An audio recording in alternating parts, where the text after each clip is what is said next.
Hey guys, Spider Dude here, and I hope you had a wonderful spooky Halloween. And today we're looking at this. This is the Papo Tupuxuara.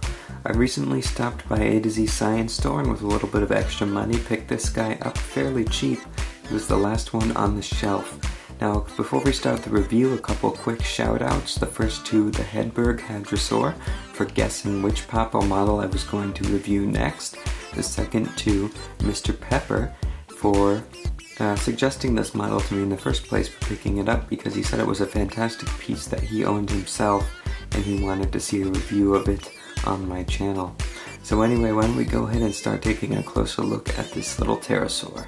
Starting off at the head sculpt, you can see a really exotic looking pterosaur with this beautiful head crest going up the back of the skull and really pointy beak, but a very wide beak too, and I believe this is a scientifically accurate Tupuxuara as well.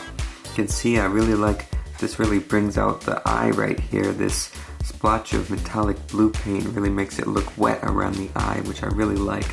The nostril has been carved out there, as you see, which is nice on both sides. The interior of the mouth has been sculpted and painted. And what really strikes me about this model is how small it is. I mean, look at the size of my hand compared to this thing. It is downright minuscule, and they just packed in so much detail into this creature.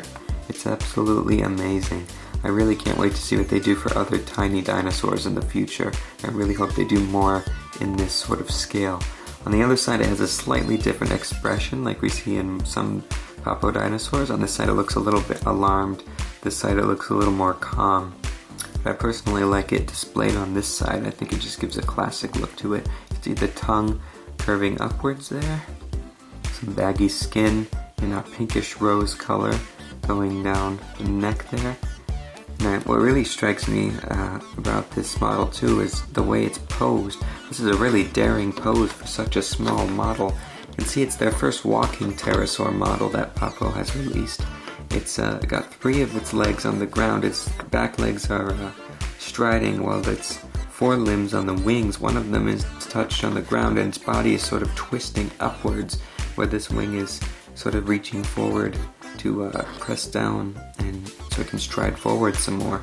And I really think that's just really nice, and these wing skin bits, that the membrane on the wings just really bring the whole model to life. The way they're posed and folded really looks like it's in a moving pose. I really like that.